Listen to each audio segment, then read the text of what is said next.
Ang multo sa bahay ng mga Delgado. Sa baryo ng San Roque, may isang lumang bahay na matagal nang walang nakatira.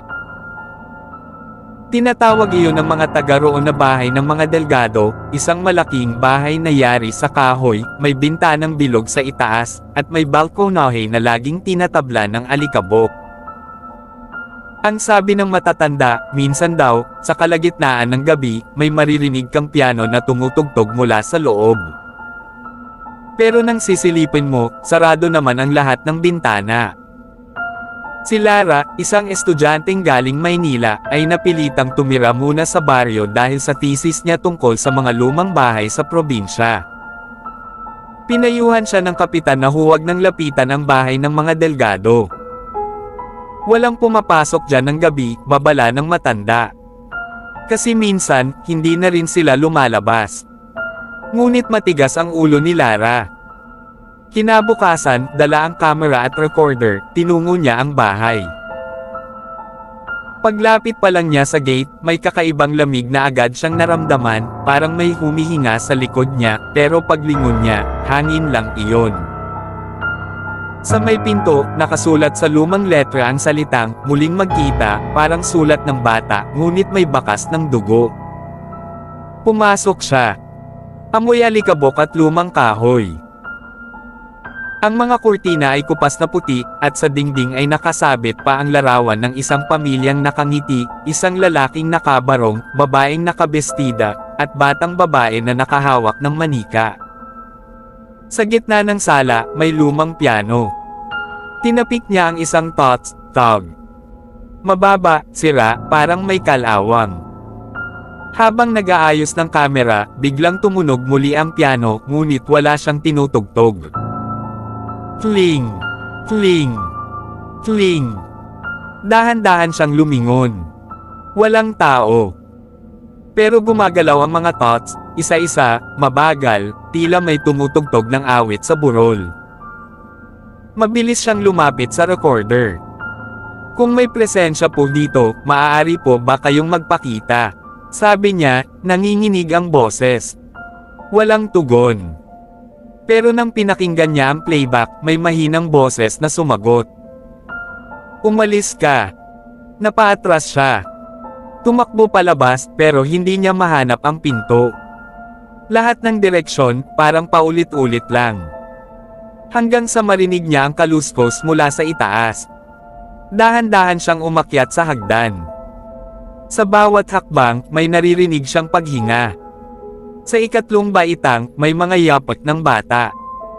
Sa huli, narating niya ang isang silid na may pinto na kalahating bukas. Pagbukas niya, may kama. May manika sa gitna.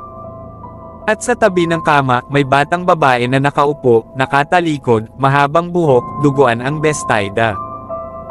Hello? Mahinang tanong ni Lara. Dahan-dahan itong lumingon. Mapatla ang mukha, walang mata, at ngumiti. Matagal na kitang hinihintay, Ate Lara. Tumakbo siya pababa, ngunit tila kumikipot ang hagdan. Sa bawat pintong dadaanan niya, may mga kamay na lumalabas mula sa dilim, mga kamay na puti, malamig, at may bahid ng dugo. Pagkalabas niya sa sala, naroon ang piano, at sa tabi nito, nakatayo ang babae sa larawan. Nakangiti, pero may luha ng dugo sa mga mata. Huwag mo kaming iiwan. Hindi pa tapos ang kanta. Tumunog muli ang piano, ngunit ngayon, si Lara na mismo ang nasa harap nito.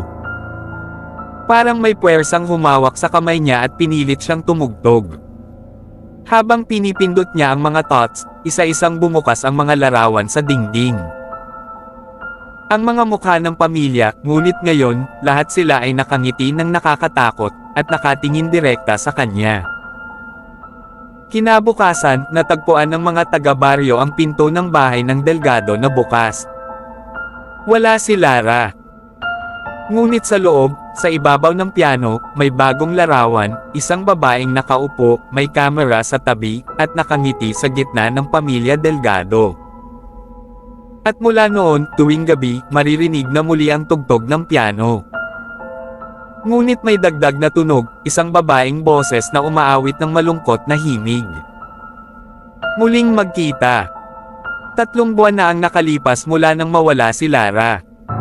Sinara ng mga taga-baryo ang daan papunta sa bahay ng mga Delgado. Pero kahit nabarado na ang gate ng bakal, tuwing gabi ay naririnig pa rin ang mahinang tugtog ng piano at awitin ng babae. Iisa lang ang mga salita sa kanta.